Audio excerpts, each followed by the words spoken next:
오늘 우리가 선택한 본문은 이렇게 시작을 합니다. 오늘 우리가 28장 11절로 10절로 22절까지의 말씀을 선택을 했는데 10절은 이렇게 시작을 하죠. 야곱이 브엘세바에서 떠나 하란으로 향하여 가더니 이렇게 시작을 합니다.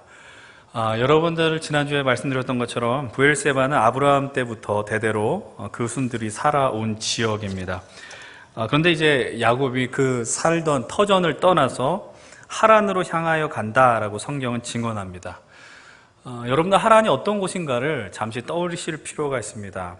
하란은 아브라함의 아버지 데라와 그의 가족들이 갈대아 우르에서 하나님의 인도를 따라 이동하며 중간에 머물렀었던 지역입니다. 그래서 그곳에서 그들은 잠시 머물렀고 또 아브라함의 아버지 데라가 또 하란에서 죽게 되죠. 그러나 그것뿐 아니라 놀라운 말씀을 아브라함이 그 자리 하란에서 받기도 합니다. 어떤 말씀입니까? 너는 너의 친척과 아버지 집을 떠나 내가 너에게 지시하는 땅으로 가라.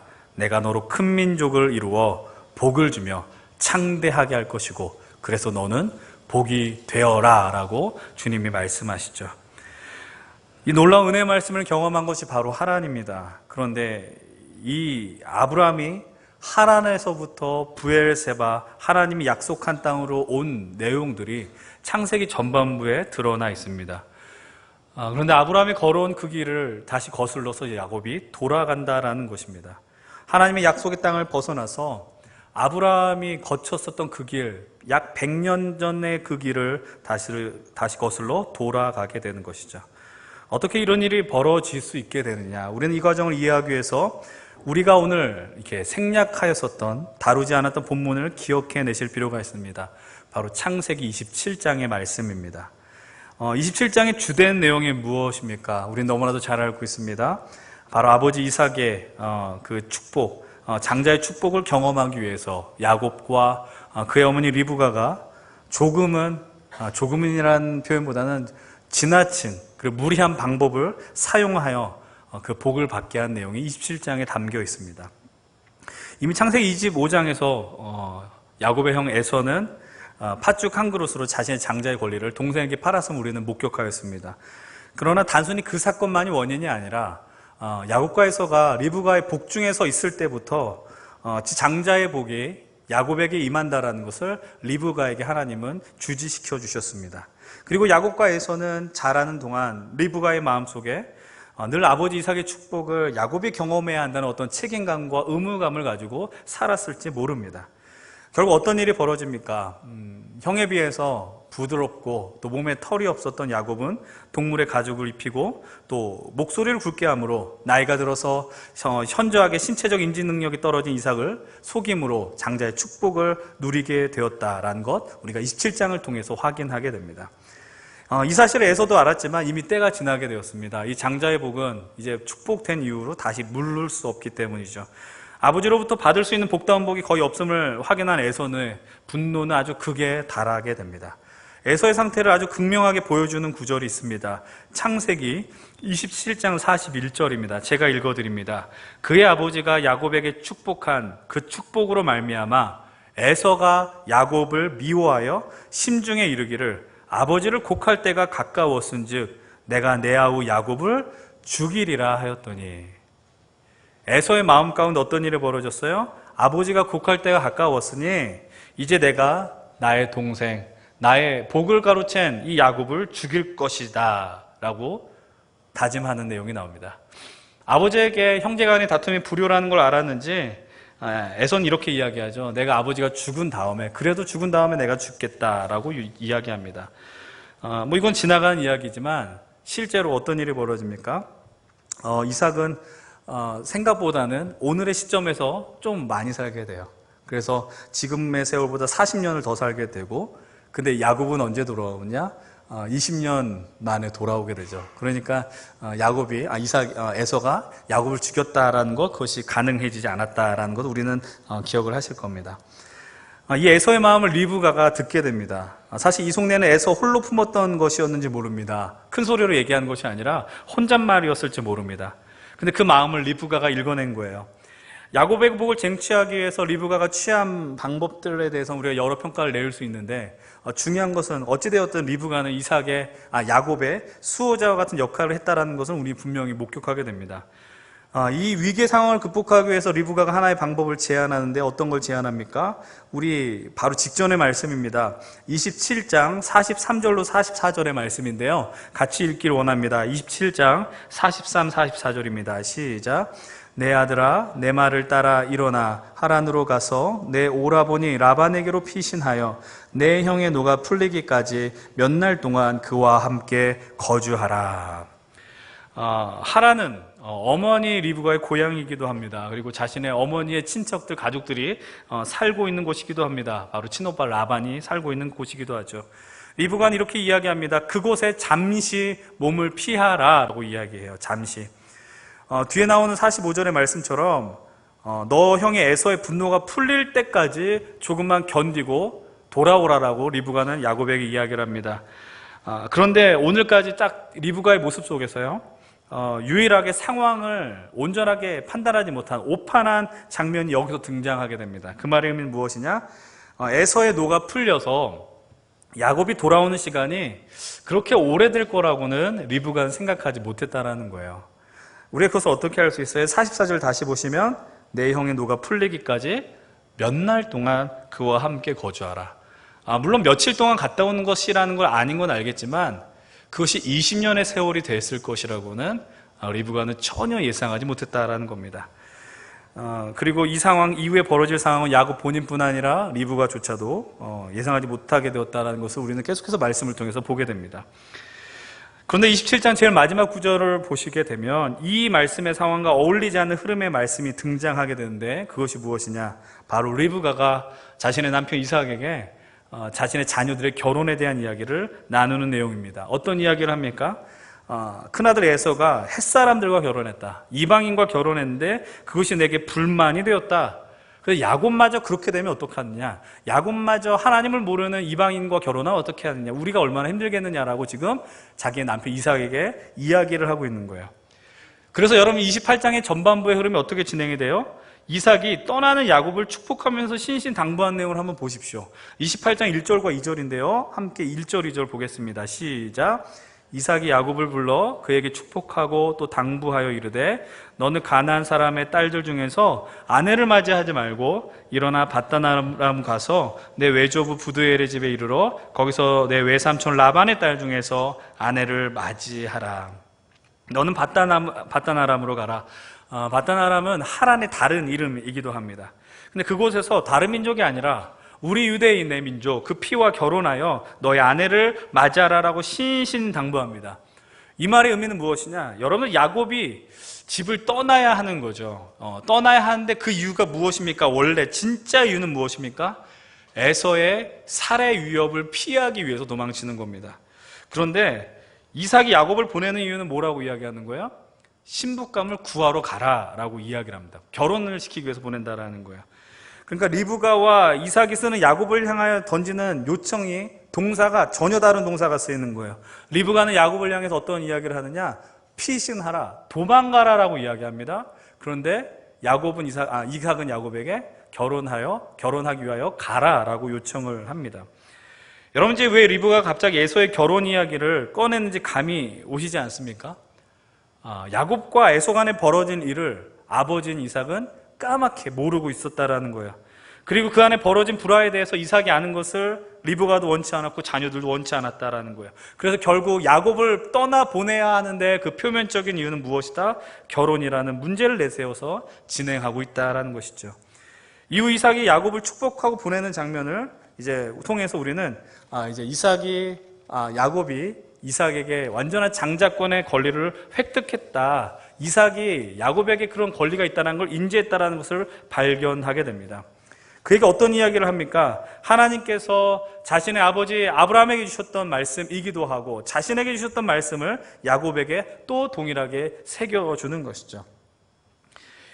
이제 야곱은 도망자의 신세가 돼요. 도망자의 신세. 아까 언급했던 것처럼 이 시간이 얼마가 된지 수십 년의 세월이 될 것이라고는 그 시간대에 살고 있었던 사람들은 그 누구도 알지 못했습니다. 야곱도 알지 못했고 이삭도 알지 못했고 리브가도 알지 못했고요.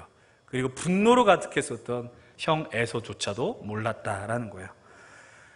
사실 근데 오늘을 살아가는 우리들도 그들과 별 차이가 없는 것 같습니다. 혹시 여러분들 가운데 긴 터널과 같은 곳을 걷고 있는 분들이 계십니까? 고난의 한 복판에 있는 분들이 계십니까? 그래서 나에게는 그 고난의 끝이 보이고 그것이 얼마 되지 않아 끝날 거다라는 마음을 갖고 있는 분들 계십니까? 이제 끝이 보이는 것 같은데 또 다른 절망의 문이 나를 기다리고 내 그 문을 열었더니 또 내려가는 계단이 있어서 우리로 하여금 낙심케 되는 그런 마음, 순간들이 우리에게 있지 않았습니까? 여러분, 이것이 우리의 현실이고 우리의 한계라는 것이죠. 그것이 무엇입니까? 우리는 우리의 앞날을 알지 못한다라는 것입니다. 그래서 우리는 오늘도 여전히 두렵고 그리고 떨린 그런 현실을 살아갑니다. 그래서 겨우겨우 살아가는 거예요. 여러분, 본문 11절을 유심히 보십시오. 본문 11절은 뭐라고 이야기를 합니까? 야곱이 한 곳에 이르러서라고 이야기해요. 한 곳에 이르게 됐는데 해가 졌다라고 성경은 기록합니다. 야곱이 몇 날 며칠을 걸어서 도달한 곳, 다시 말하지만 에서의 살해 위협으로부터 벗어나기 위해서 그는 끊임없이 걸어야 합니다. 그를 눌렀던 심리적인 그리고 육체적인 고통과 피곤은 상당했을 것입니다. 근데 해가 졌다라는 표현이 나오죠. 근데 여기서 해가 진지라라는 그 표현은 어떤 시간적, 배경적 표현, 어떤 우연의 상황의 묘사라기보다는 야곱의 현실을 드러내주는 분명한 표현이라는 거예요. 해가 진지라. 야곱의 마음에 해가 지고 있다라는 거예요. 야곱의 마음, 야곱의 현실이라는 거예요. 장자의 복을 누린다라는 것이 그에겐 장밋빛 현실을 약속하는 것이라고 생각했어요. 그래서 무리한 방법을 동원해서 아버지의 복을 경험했고, 그리고 그에게는 든든한 후견인인 어머니 리브가도 존재했습니다. 그리고 그 축복을 받기 위한 전략은 성공적으로 실행이 되었습니다. 근데 결국 그가 손에 얻은 것은 마음에 품었었던 장자의 복은 하나도 누리지 못한 채 본인이 살고 있었던 부엘세바로부터 900km 떨어진 하란으로 가게 되는 여정이었어요. 다시 11절을 한번 보세요. 한 곳에 이르러서라고 이야기해요. 한 곳에.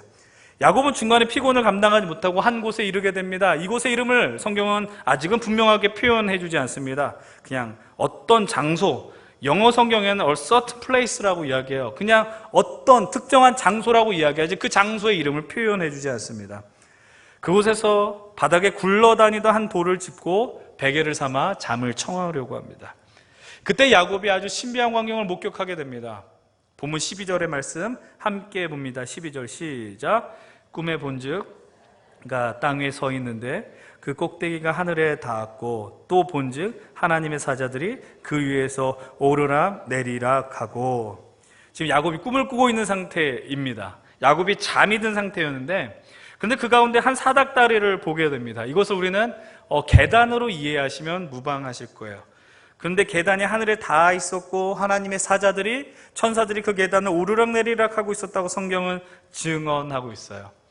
오늘의 주된 메시지는 아니지만 우리는 꿈속에서도 하나님의 위로와 은혜를 경험할 수 있습니다. 그러니까 우리가 꿈을 꿔서 누군가 예지하는 꿈을 꾼다는 말의 의미가 아니라 우리의 회복이 이 꿈속에서 그리고 잠 속에서 벌어질 수 있다는 거예요. 제가 예전에 모셨던 목사님께서 기도하실 때 이런 표현을 종종 하셨습니다.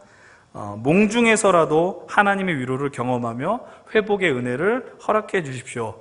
저는 그 기도가 되게 인상적으로 남았어요. 여러분, 잠을 자야 하는 이유는 뭐예요? 회복하기 위함이에요. 잠을 자지 않으면 우린 피곤해지고 또 죽게 되지 않습니까? 사실 잠을 잔다고 무조건 회복이 되는 것은 아니지만 평안한 잠을 자는 것도 분명히 은혜임을 고백하죠. 저는 이 자리에 함께 예배하는 우리 포에마 예수교회 모든 성도님들이요, 잠을 잘 때마다 몽중에서도 하나님의 위로를 경험하고 회복의 은혜를 날마다 경험하시길 축원을 드립니다. 특별히 우리 직장인들에게는 월요일 아침이 가장 힘겨운 때잖아요. 매일 밤마다 이렇게 기도하면 좋겠어요. 주님이 허락하신 회복의 역사가 이루어지게 해달라고 우리 기도할 수 있었으면 좋겠어요. 그렇다고 예배 시간에 자면서 회복하면 안 됩니다. 예배 시간에는 들으셔야 합니다. 그래, 예배라도 나와주시면 감사한데 여기 자기 불편한데 누우셔서 집에서 주무시고 그러면 좋겠어요. 근데 야곱은요, 그곳에서 사닥다리만 본 게 아니에요. 그곳에서 말씀하시는 하나님을 만나게 됩니다. 하나님과 대면하는 역사가 벌어집니다. 우리 13절, 14절의 말씀을 함께 읽어봅시다. 13, 14절 시작. 또 본즉 여호와께서 그 위에 서서 이르시되 나는 여호와니 너의 조부 아브라함의 하나님이요 이삭의 하나님이라. 내가 누워있는 땅을 내가 너와 내 자손에게 주리니 내 자손이 땅에 티끌같이 되어 내가 서쪽과 동쪽과 북쪽과 남쪽으로 퍼져 나갈지며 땅의 모든 족속이 너와 내 자손으로 말미암아 복을 받으리라. 하나님이 주시는 말씀이 뭡니까? 먼저 자신이 이렇게 소개합니다. 나는 아브라함의 하나님이고 이삭의 하나님이라 라고 이야기해요. 이 순간 야곱이 순간적으로 깨닫는 장면이 있어요. 바로 할아버지에게 나타나셨고 아버지에게 나타나셔서 오늘 우리 가족에게 약속을 주신 그 하나님을 이 순간 야곱은 떠올리게 되는 거예요. 그래서 오늘도 하나님은 아브라함에 주셨던 약속, 이삭에게 주셨던 그 약속을 야곱에게 다시금 또 동일한 말씀을 허락해 주신다는 거예요. 내가 누워있는 땅을 너와 내 자손에게 줄 것이며 내 자손이 이 땅에 티끌과 같이 퍼져서 온 족속에 너로 인하여 너와 자손들이 복을 누리게 될 것이다.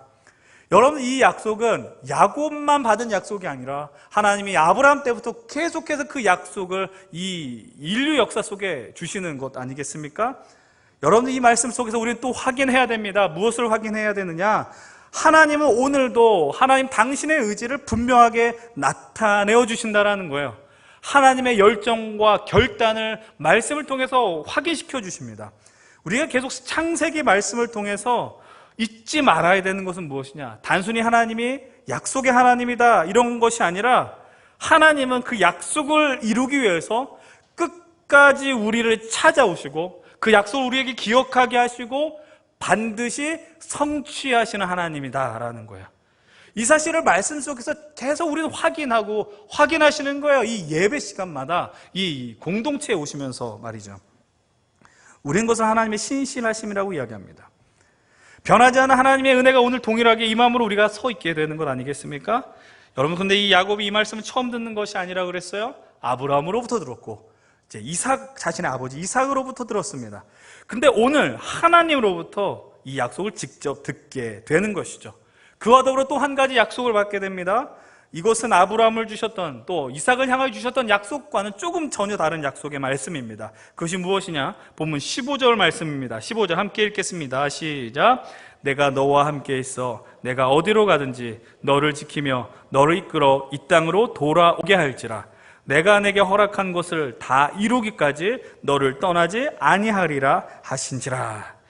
지금 이 말씀은 아브라함을 향하여 주셨던 전 세계적인 인류를 향하여 주셨던 약속과는 달리 오늘 소용돌이의 현실 속에 던져져 있는 야곱을 향하여 주신 아주 분명하고 살아있는 약속의 말씀입니다. 지금 야곱은 어떤 상황 속에 있습니까? 형의 살해 위협으로부터 도피 가운데 있다라고 이야기했어요.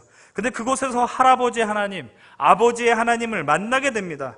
근데 그 하나님께서 야곱의 형편과 상황을 그 누구보다 분명하게 인식하셨고 그리고 그에게 가장 큰 은혜의 말씀을 주시죠. 어떤 말씀을 주십니까? 내가 너와 함께 있어.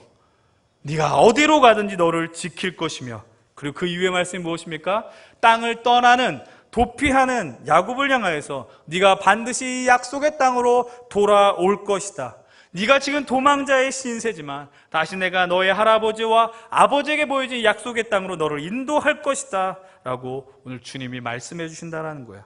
그리고 또 말씀하십니다. 그 일을 다 이루기까지 내가 너를 떠나지 않을 것이다. 이 하나님의 위대한 약속 앞에서 야곱이 드디어 반응하기 시작합니다. 어떤 반응을 하게 되느냐? 16절 말씀을 같이 한번 읽어보시겠습니다. 16절 시작. 야곱이 잠이 깨어 이르되 여호와께서 과연 여기 계시거늘 내가 알지 못하였도다. 야곱이 이렇게 말하는 거예요. 진실로 하나님이 나와 함께 하시는구나. 하나님은 나와 정말 함께 하시는 하나님이구나. 근데 내가 여태까지 그것을 알지 못했다라고 이야기해요. 여러분, 이 고백을 통해서 우리가 발견할 수 있는 것이 있습니다. 지금까지 야곱은 하나님의 존재를 분명 알고 있었습니다. 그리고 하나님의 약속을 아버지를 통해서 무수하게 들었을 것입니다. 근데 중요한 것은 그것은 할아버지의 영적 경험이었으며 아버지의 영적 경험이었지 본인의 직접적인 체험은 아니었다라는 사실이에요. 간접적 신앙 경험. 그러나 오늘 이 사건을 통해서 야곱이 고백합니다. 나는 지금까지 나의 할아버지 아브라함의 하나님을 만났었고 나의 아버지 이삭의 하나님을 만났었습니다. 그 하나님 알고 경험했었는데 오늘에야 나의 하나님 야곱의 하나님을 만나고 경험하게 되었습니다. 이렇게 고백하는 거예요. 이 고백은 마치 욥기 42장 5절 욥이 하나님과의 논쟁 속에서 마지막 고백하는 것처럼 내가 주께 대하여 귀로만 들었는데 이제는 눈으로 주님을 봅니다라고 하는 이 신앙의 전환점, 어마어마한 전환점에 지금 야곱이 처해 있다라는 것을 우리는 발견하게 되는 것입니다. 오늘 본문을 통해서 첫 번째로 나눌 메시지는 바로 이것입니다. 오늘 우리가 이 자리에 오기까지 우리는 하나님께서 수많은 아브라함을 주셨고 이삭을 주셨음을 우리는 기억합니다. 그것이 우리의 부모님이셨고 우리의 신앙의 동역자였으며 나보다 앞서 나간 믿음의 선조였습니다. 흔히 모태신앙으로 불려 성장한 분들도 계실 것이고 그렇지 않은 분들도 계실 것입니다. 근데 결정적인 건 우리가 여러분들 대부분 예배 2번 드리시거든요. 그죠? 지금 3부 예배를 드린다는 거. 그건 세상적인 관점에서는 그리고 그냥 잠깐 교회 들렸다 가시는 분들에 의해서는 이해될 수 없는 행동이에요. 예배를 2번 드려? 지금 TV에 뭐가 하는데 이 날 잠을 안 자고 여기서 예배를 또 드려? 그럴 수 있는 이유는 무엇입니까? 내 신앙 고백이 있는 거야. 내가 경험한 하나님, 내가 그 하나님을 만나서 고백하는 그 믿음의 고백이 있는 것이죠. 타인의 고백이 아니라 나의 고백으로 나를 찾아주신 하나님, 그 하나님을 만나서 이 자리에 다 있는 것 아니겠습니까? 오늘 이 부분을 길게 이야기할 생각은 없는데 여러분 그럼에도 우리가 잊지 말아야 될 것이 있습니다. 이것은 우리의 각 가정과 더 넓혀서는 오늘 우리가 존재하고 있는 우리 포에마 예수교회 공동체, 이 공동체를 확대하여 생각해야 하는 부분입니다. 그것이 무엇이냐? 오늘 이곳에서 하나님을 만나고 은혜를 경험한 우리들이 함께 해야 하는 일이 있다라는 거예요. 그게 무엇이냐? 그것은 바로 우리 다음 세대들이, 우리 자녀들이, 우리들이 경험한 이 영원한 생명을 전하고자 하는, 우리가 전하고픈 전도의 대상들이 우리의 입술과 믿음으로 하나님을 고백하게 하는 게 아니라 그들 자신의 입술과 믿음으로 자기만의 고백을 할 수 있는 신앙인으로 키워내어야 한다라는 사실입니다. 여러분, 좋은 교회가 무엇입니까? 좋은 교회라는 것을 한 문장으로 표현하는 건 상당히 어렵습니다. 그러나 분명한 것은 이 복음의 역사가, 구원의 역사가 한 세대로 끝나는 것이 아니라 세대가 세대로 이어지는 교회가 좋은 교회인 것은 분명한 것입니다. 어른들은 항상 은혜 받고 있는데 이 은혜를 함께 받을 젊은 세대들이 사라진다라면, 우리 다음 세대들이, 우리 어린아이들이 사라진다라면 그 교회는 결코 좋은 교회가 될 수 없다라는 거죠. 이 믿음의 길 속에서 특별히 우리 포에마 예수교회 성도들이 놓치지 말아야 하는 것들이 있습니다. 상당히 조심스러운 표현이지만 제가 나중에 기회가 되면 이 부분에 대해서 더 이야기할 시간이 있다라고 생각을 하는데, 제가 분명한 문장으로 표현하진 않겠지만 적지 않은 분들이 이런 것을 공감하는 것을 저는 알고 있습니다. 우리 교회가 이 세대에서 다음 세대로 연결되는 것이 참 쉽지 않다라고 생각하는 부분입니다. 교회 환경도 그렇고 또 우리 교회 태생도 좀 다른 교회와 좀 다른 부분들이 있지요. 근데 여러분, 어렵습니다. 그런데 그것이 어렵다고 해서 그것을 넋만 놓고 그냥 구경만 해야 되느냐? 그렇지 않는 것이죠. 여러분들이 공동체에 모이는 이유는 무엇입니까? 하나님의 말씀을 사모하기 위해 이 자리에 있는 것 아니겠어요? 그렇다면 우리 자녀들도, 우리 다음 세대들도, 우리 젊은 청년들도 하나님의 말씀을 사모하도록 우리들은 기도하고 애써야 된다는 것이죠. 우리 작년 우리 10주년의 교회를 경험했습니다. 10년이 되었다 이제 조금씩 성장하는 것이죠. 얼마 되지 않은 교회에 몸을 담고 있다는 것의 장점은 무엇인지 아십니까? 교회가 서가는 것을 몸소 경험할 수 있다는 거예요.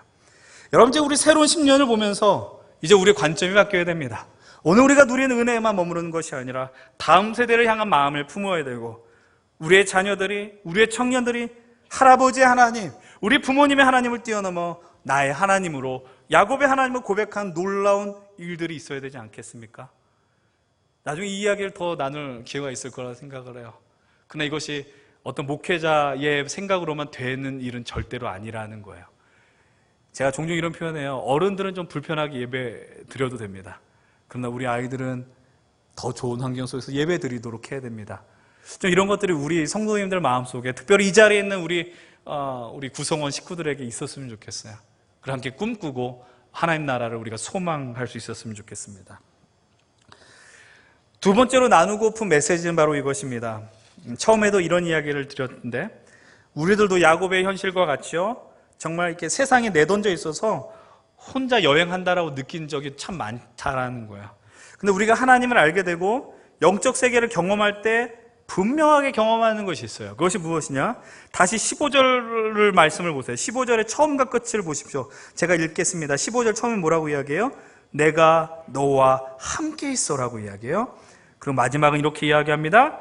내가 너를 떠나지 않을 것이다. 이것은 약속입니다. 하나님이 주신 약속입니다. 하나님이 약속을 지키시기 위해서, 야곱에게 주신 약속을 더 구체적으로 지키시기 위해서 우리에게 주신 은혜가 있어요.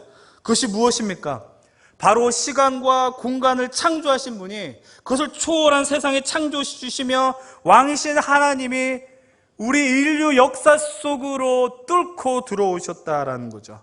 그래서 그분의 이름이 무엇입니까? 임마누엘이죠. 우리와 함께 하시는 하나님.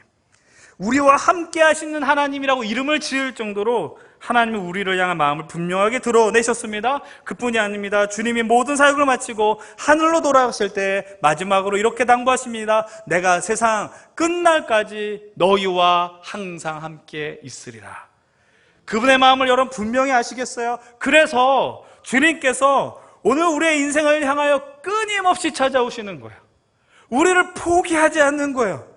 여러분 오늘 본문의 현장을 잘 보시면 12절에 사닥다리가 땅 위에 서 있다라고 이야기해요. 땅 위에 서 있다. 근데 이 원문의 의미는 이거예요. 사닥다리가 땅으로 향해 있다라고 표현하는 거예요. 어떤 의미인지 아시겠습니까? 여러분들 사실 계단이 어떤 방향에서 보느냐에 따라서 해석이 달라질 수 있는데 성경은 분명히 이렇게 표현해요. 하늘로 사닥다리가 놓아 있다라고 이야기하는 것이 아니라 하늘에서 땅으로 향해 있다라고 이야기하는 거예요. 이것은 어떤 의미가 있어요? 하나님이 일방적으로 우리를 찾아오시고 은혜를 주시길 원하신다라는 사실이에요. 여러분 세상에 그 어떤 종교도 하나님이, 신이 인간을 찾아오는 종교는 단 한 군데도 없습니다. 사람들이 신을 찾는다고 난리법석을 피우지 않나요? 그래서 고행을 한다 그러고 뭐 진리를 찾는다라고 이야기하고, 근데 유일하게 기독교만이 하나님이 우리에게 찾아오시는, 아무런 우리가 한 것이 없는데 그런 은혜를 주신 역사가 담겨있다라는 것이죠.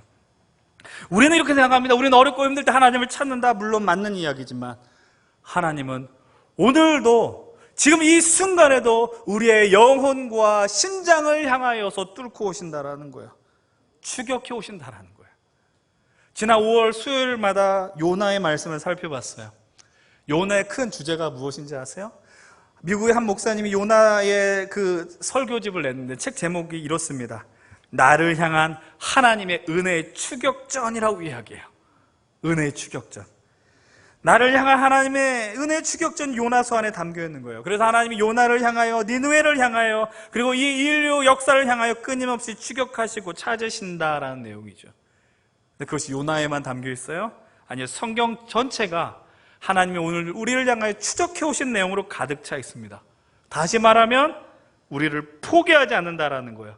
그래서 어떤 상황 속에서든지 하나님 우리를 편들어 주시고 우리로 하여금 하나님 앞에 하나님 편이 되도록 인도하시고 우리로 항복하여 하나님 앞에 끊임없이 나오도록 우리 삶에 오신다라는 이야기예요. 오늘 야곱을 향하여 주신 말씀을 여러분 결코 잊어서는 안 됩니다. 왜냐하면 이것이 우리 믿음의 확실한 근거가 되기 때문이에요. 야곱의 인생이 너무 형편없지 않습니까? 그래서 우리는 야곱이 때로는 괜찮은 것처럼 보여요. 야곱은 좀 만만해 보이기 때문이에요. 그래요. 야곱과 같이 우리는 형편없는 존재들입니다. 그런 인격으로 살아갑니다. 근데 여러분들 절망해서는 안 됩니다. 그 이유는 무엇입니까? 제가 그 절망하지 말아야 될 이유를 다시 읽어드립니다. 본문 15절의 말씀이에요. 내가 너와 함께 있어 내가 어디로 가든지 너를 지키며 너를 이끌어 이 땅으로 돌아오게 할지라. 내가 내게 허락한 것을 다 이루기까지 너를 떠나지 아니하리라. 너를 지키며 너를 이끌어 이 땅으로 돌아오게 하리라. 그 다음을 잘 보십시오. 내가 너한테 허락한 것을 언제까지라고요? 다 이루기까지요. 내가 너한테 허락한 걸 다 이루기까지 너를 떠나지 않을 거야 라고 지금 우리 하나님이 다짐하고 또 다짐하고 계시는 겁니다. 엄청난 말씀 아닙니까? 이 말씀을 듣고 감격하지 않은 인생들은 강팍한 인생인 줄로 압니다. 다 이루기까지. 우리가 아니에요. 내가 40일 기도를 채울 때까지, 내가 죽을 때까지, 내가 전도를 몇십 명 할 때까지가 아닙니다. 내가 너를 향한 그 약속을 이루기까지. 그래서 그분이 우리를 포기하지 않으시는 거예요. 포기하지 않으시고, 그래서 우리가 좀 못되게 살면 정신 차리라고 훈계하고, 그래서 우리로 하여금 우리의 시선이 하나님께 돌아오도록, 아까 말씀드렸던 그 단어 그대로 항복하고 두 손 들고, 내가 주님밖에 없습니다. 주님, 내가 주님 아니면 아무것도 아니니 우리를 불쌍히 여겨달라는 고백이 나올 때까지 주님은 우리의 인생에 계속 간섭하여 들어오시고 우리를 인도하실 것입니다. 다 그 말씀을 이루시기까지. 하나님의 약속, 가장 분명한 약속이 무엇입니까? 우리 요한계시록 말씀을 통해 우리는 이미 알고 있습니다. 새로운 세상을 허락해 주신다는 거예요. 새 하늘과 새 땅을 주신다는 거예요. 주님이 다시 오신다는 거예요. 여러분, 그것을 기억하십시오. 그 약속을 잊지 마세요. 목사님이 종종 쓰는 표현이 있잖아요. 저 그 표현이 좋더라고요. 시시하게 살지 말자라는 거예요. 믿음의 사람으로서 시시하게 살지 말아야죠. 여전히 힘겹습니다. 여전히 막막한 현실입니다. 그리고 오늘 우리는 또 이 예배가 끝나면 그 현실로 들어가게 될 것입니다. 그러나 이 사실을 기억하십시오. 그분이 나와 함께 하시고 우리의 편이 되어 주셔서 당신의 약속을 이루기까지 우리를 포기하지 않는다. 그러니 우리는 오늘 이 위대한 약속 위에 시시하게 살지 말고 넉넉하게 믿음으로 살아가자. 멋지게 살아가자. 우리 포에마 예수교회 성도님들이 멋진 그리스도인들이 되면 좋겠어요. 물어볼 때 어느 교회 다니십니까? 포에마 예수교회 다닙니다. 아, 멋지십니다. 예쁘다는 얘기도 좋지만 멋진 그리스도인입니다. 매력적인 그리스도인입니다. 그 이야기 듣고 사셔야죠. 사랑하는 성도 여러분들, 이제 말씀을 정리합니다. 야곱의 여정이 형의 살해 위협으로부터 도망치기 위해 시작된 여정이지만 그러나 한 곳에 이르러서 살아계신 하나님을 만나게 됩니다. 이제 야곱의 삶은 28장 이 현실 이전과 이후의 삶으로 나누어질 수 있습니다. 이전엔 자신의 가득한 복, 그것을 꿈꾸며 살아온 인생이라며 이후의 삶은 하나님의 약속이 성취되는 것을 보기 위한 삶으로 변화하는 것이죠. 그래서 야곱은 이후의 장면 속에서 하나님 앞에 서원하게 되는 것이죠. 이제 야곱이 자신의 피곤을 이기기 위해서 머물렀던 평범한 자리가 하나님을 경험한 자리가 되었음을 고백하며 이렇게 이야기합니다. 본문 17절과 19절, 17절부터 19절의 말씀을 함께 읽어보겠습니다. 시작. 이에 두려워하여 이르되 두렵도다. 이곳이요 이것은 다름 아닌 하나님의 집이요 이는 하늘의 문이로다 하고, 야곱이 아침에 일찍이 일어나 베개로 삼았던 돌을 가져다가 기둥으로 세우고 그 위에 기름을 붓고 그곳 이름을 베델이라 하였더라. 이 성의 옛 이름은 루스더라. 야곱이 두려움을 느낀다라고 이야기하죠. 이 두려움은 공포의 두려움이 아니라 하나님 영광 앞에 느끼는 경외의 심을 의미합니다. 그리고 고백합니다. 이곳이 하나님의 집이며 하늘의 문이라. 그곳에서 제단을 쌓고 이름을 베델이라 명명하게 됩니다. 사랑하는 여러분, 이 베델을 경험하며 이제 야곱의 인생은 하나님의 약속을 경험한 인생으로 변화된 줄로 믿습니다. 오늘 여러분들에게도 베델이 존재하고 있습니까? 하나님의 은혜를 경험함으로 이전과 이후의 삶이 달라진 그 사건들이 존재하고 있습니까? 여러분 기억하십시오. 베델이 있다는 것은 은혜입니다. 그러나 이제 하나님의 약속을 경험하며 살아가는 이들에게는 베델은 어떤 특정한 공간에 머무르지 않는다는 것 기억하십시다. 이제 주님께서 우리와 함께하기 위하여 이제 성령님을 보내주셨고, 우리가 살아가는 그 자리에 성령님과 함께 동행의 영광을 우리는 누리며 살아가면 그만인 것입니다. 이제 우리가 살아가는 그 자리가, 두 발 딛는 그 자리가 베델이 됨을 기억하십시오. 여러분들이 살아가는 그 자리가 하나님의 나라가 됨을 기억하십시오. 하나님을 몰랐다라면, 그분과 상관없었다라면 우리는 그냥 우리의 인생을 사는 것이었는지 모릅니다. 그러나 이제 우리는 더 이상 그런 인생들이 아닙니다. 우리가 가는 곳이 베델이 될 것이며, 우리가 가는 그 자리가 하나님의 역사가 되는 것이며 하나님의 성전이 되어 우리는 이 땅에 하나님 나라를 살아가게 될 것입니다. 특별히 하나님 우리를 이 교회 공동체로 포에마 예수교회로 불러주셔서 이제 이곳이 우리의 베델이 되며 우리 공동체에 하는 역사들이 하나님 나라의 역사가 되는 줄로 믿습니다. 우리가 어떤 곳을 가든지 주님이 우리 함께 하셔서 우리를 도우시고 우리를 지켜주시고 우리의 편을 들어주실 것입니다. 그리고 그분의 뜻을 이루시기까지 우리에게 말씀하시며 선한 목자가 되어주실 것입니다. 그러니 좋은 말로 하실 때에 그분께 항복하며 돌아오는 귀한 믿음의 삶을 살아가시길 바랍니다. 그래서 우리가 이곳에 함께 있으면서 그분의 약속이 성취되는 것을 함께 경험하시고 우리를 책임져 주시는 영광의 경험들을 정말 마음껏 누리시길 바랍니다. 다시 한번 우리 교회가 우리의 베델이 되며 하나님의 영광의 여정, 그 약속을 경험하는 여정이 되기를 주의 이름으로 간절히 축원드립니다.